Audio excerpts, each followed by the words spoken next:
Alhamdulillah, alhamdulillahi allamahul bayan, allamal insana ma lam ya'lam. Wassalatu wassalamu ala sayyidina al-anam, sayyidil insi wal jan, wa ala alihi wa sahbihi masabil al-gharar wal zulam, amma ba'du. Qala ta'ala, ittaqullaha haqqa tuqatih wa la tamutunna illa wa antum muslimun. Usikum wa iyaya nafsi bitaqwallah faqad fazal muttaqun. Fasalli wa sallimu tasliman katsira. Allahumma salli ala sayyidina Muhammadin wa ala ali Muhammad wa an kulli sahabati Rasulillahi ajma'in. Ma'asyiral muslimin wa zumratal muwahhidin, a'azzakumullah. Bersyukur kepada Allah Jalla wa'ala, seraya kita ucapkan alhamdulillahi rabbil alamin. Berselawat kepada baginda Nabi Muhammad sallallahu alaihi wa sahbihi wasallam. Mudah-mudahan kita semuanya layak dan pantas untuk mendapatkan pertolongan baginda Nabi Muhammad sallallahu alaihi wa sahbihi wasallam. Jamaah sidang salat Jumat yang dimuliakan Allah Subhanahu wa ta'ala. Allah telah berpesan di dalam Al-Quran surah Al-Baqarah ayat yang ke-129. A'udzu billahi minasyaitonir rajim. Bismillahirrahmanirrahim. Rabbana wab'ats fihim rasulan minhum yatslu alaihim ayatika wa yu'allimuhumul kitaba wal hikmata wa yuzakkihim innaka antal azizul hakim. Dalam kajian ulumul Quran, Profesor Abdul Syukur merujuk kitab Fathur Rabbani. Beliau menjelaskan tentang ayat ini, mengapa Allah memulai ayat ini dengan kalimat Rabbana. Padahal di dalam doa-doa kita setiap hari ada yang berdoa memulainya dengan Rabbana, ada juga yang memulainya dengan Allahumma. Pertanyaannya adalah, apa perbedaan Rabbana dan Allahumma? Ketika Allah memulai ayat, di setiap kali kita membaca Al-Quran, kemudian kita menemukan ada kalimat Rabbana atau ada kalimat Allahumma, maka yang pertama adalah Profesor Abdul Syukur mengatakan Rabbana yakni ya'tamid yata'allaqu bima'na rububiyah. Rabbana ini diartikan sebagai urusan dunia. Bagi orang-orang yang memohon untuk urusan dunia, maka hendaklah dia memulai berdoa dengan Rabbana. Tapi ketika kita ingin meminta dan memohon kepada Allah untuk urusan akhirat, maka mulailah dengan Allahumma, yakni Allahumma bimakna ya'tamid yata'allaqu bimakna uluhiyah. Maka apa yang dimaksud oleh Allah? Kenapa Allah sebut ayat ini dengan Rabbana? Ternyata Allah ingin berkata bahwa siapa yang ingin mencapai pada kebahagiaan dunia dan otomatis akan mendapatkan kebahagiaan akhirat, yang pertama kata Allah, wa ba'ats fihim rasula. Itulah sebab kenapa aku mengutus Rasul, yaitu baginda Nabi Muhammad sallallahu alaihi wasallam. Maka siapapun yang menjadikan contoh suri tauladan sebagai barometer, sebagai tolak ukur yang sudah direkognisi, oleh sebab itu marilah kita contoh tiada lain yakni baginda Nabi Muhammad sallallahu alaihi wasallam. Karena itu adalah sesuatu syarat untuk kita bahagia dunia dan akhirat. Wa ba'ats fihim rasula minhum yatslu alaihim.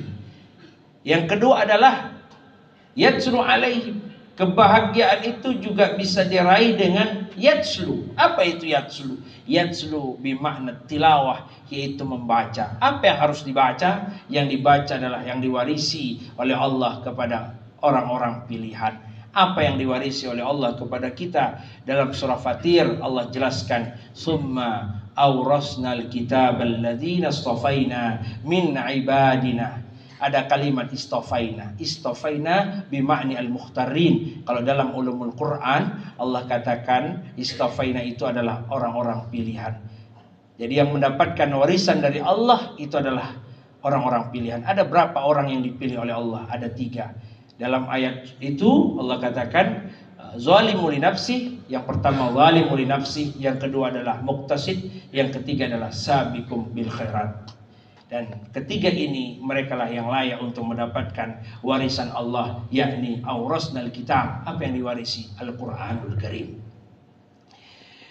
Berbicara tentang yatslu alaihim ayatik, orang-orang yang membaca Al-Quran ini tentu banyak sekali, tetapi juga tidak kalah banyak. Mereka hanya sekedar membacanya saja.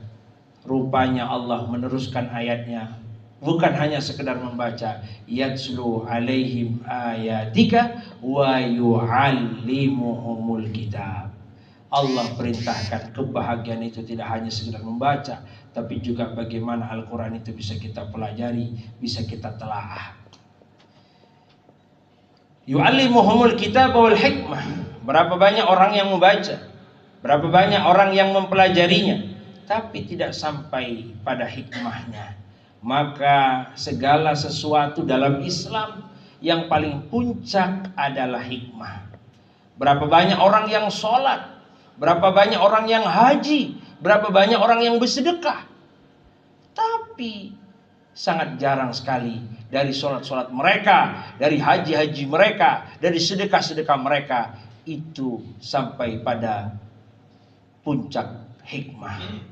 Hikmah itu apa? Hikmah itu adalah rahmat yang diberikan oleh Allah Subhanahu wa taala. Sebuah kebijaksanaan dari Allah itu disebut dengan hikmah. Kalau menurut Imam Al-Ghazali, kata Imam Al-Ghazali dalam kitab Ihya Ulumuddin, hikmah itu adalah ayyasta'milan ni'mah hatta itmamil hikmah. Ilmu yang kita dapat, kesehatan yang kita punya, yang diberikan oleh Allah, kemudian kita jadikan sebagai alat dan sarana untuk mendekatkan diri kepada Allah. Itulah yang disebut dengan hikmah. Yu'allimuhumul kitaba wal hikmata. Kemudian yang terakhir, tidak hanya sekedar membaca, menelaah, kemudian sampai pada hikmah, tapi yang dipentingkan, yang dipilih oleh Allah Subhanahu wa taala sebagai hamba pilihan adalah wa yuzakkihim, mereka yang bersih hatinya, yang berhasil menata hati. Itulah yang disebut tazkiyatun nafas.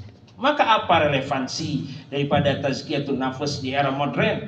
Yang pertama adalah kita lihat hari ini kita sedang krisis degradasi moral. Bagaimana kita lihat moral anak-anak muda kita, generasi muda kita hari ini. Belum lama kita lihat ada kasus anak-anak muda, mereka melakukan sesuatu yang tidak layak di sekolahnya. Kemudian ini menjadi isu besar, dan banyak lagi krisis-krisis moral. Tidak hanya di kalangan anak muda, tapi juga di kalangan masyarakat, di kalangan pekerjaan dan sebagainya. Ternyata banyak juga yang di antara kita memandang sebelah mata, mengklaim, menjudge, dan ini adalah sesuatu yang mengkotori hati, sehingga kata baginda Nabi Muhammad sallallahu alaihi wasallam, bidayatut thariq ilallah tathirul qalbi minar razail. Ternyata jalan menuju Allah yang pertama sekali ketika kita ingin sampai pada Allah, yaitu bagaimana kita bisa membersihkan hati kita. Bagaimana cara membersihkan hati kita? Maka kata Imam Al-Baijuri dalam kitab Tuhfatul Murid halaman 100, beliau memberikan solusi azamahullah ta'ala yaqinan wa ikhlasan wa tawakkulan bih wa zalika tasdiq fil ma'rifatil warahim. Yang pertama adalah fakun minal iman fi mazid, bertambah keyakinan kita, bertambahlah keimanan kita kepada Allah, maka artinya itu ciri-ciri orang yang bersih hatinya. Wa fi safa'il qalbi tajdid, sehingga di-upgrade lah kembali. Safa, apa safa? Safa artinya yakni kejernihan hati. Kemudian yang kedua adalah wa ikhlasan, ciri orang yang berhasil mentazkiyah nafasnya, membersihkan hatinya, menata jiwanya adalah mereka yang terus belajar ikhlas. Ikhlas yakni menurut Ibn Athaillah Sakandari dalam kitabnya Al-Hikam, yaghibu anka suhuduh. Sudah berapa banyak kita belajar tentang keikhlasan. Yang pertama adalah langsung melupakan apa yang kita anggap itu sebagai sesuatu penghargaan. Yuhtaqara indaka wujuduh, menganggap semua kecil kecuali Allah Subhanahu wa taala. Kemudian yang terakhir adalah tawakal. Fa idza azamta fatawakkal 'ala Allah. Maka yang ketiga adalah berapa banyak kita sudah bertawakal, menyerahkan segala urusan kepada Allah Subhanahu wa taala, maka segitulah tingkatan tazkiyatun nafas kita. Jamaah salat Jumat yang dimuliakan Allah Subhanahu wa taala. Masih banyak lagi relevansi tentang tazkiyah. Ya, selanjutnya adalah bagaimana kita bisa meningkatkan, mengendalikan emosi, kemudian membangun integritas kejujuran kita, baik di area pekerjaan kita dan lain sebagainya. Mudah-mudahan insyaallah dengan khutbah yang singkat ini kita bisa terus melatih diri, beriadah, sehingga kita bisa wusul sampai kepada Allah Subhanahu wa taala. Barakallahu li wa lakum fil Qur'anil azim wa nafa'ani wa iyyakum bima fihi minal ayati wa zikril hakim. Taqabbala minni wa minkum tilawatahu innahu huwas samiul alim fastaghfiruh innahu huwal ghafurur rahim.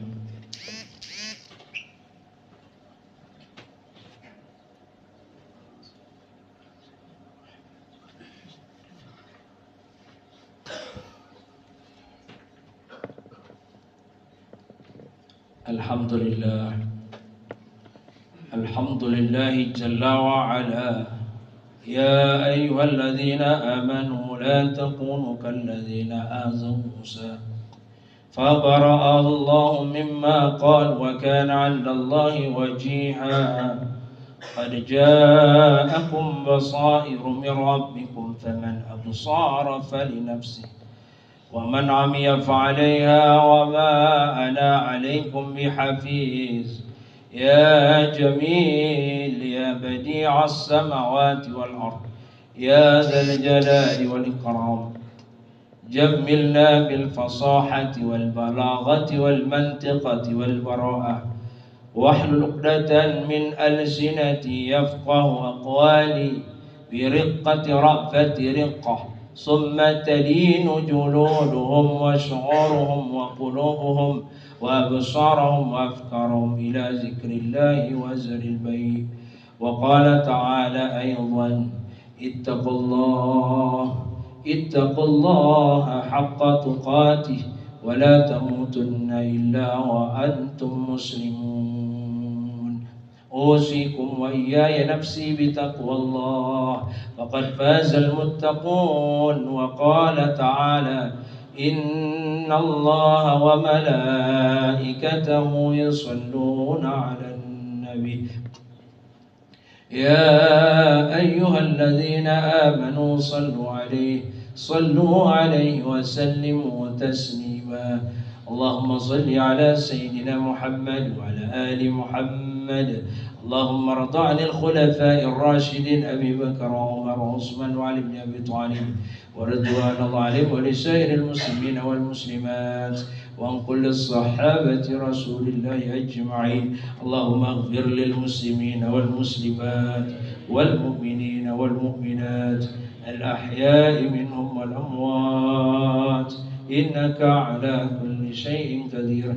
اللهم أنزل الرحمة والبركة والنعمة والسعادة والتزكية برحمتك يا أرحم الراحمين والحمد لله رب العالمين.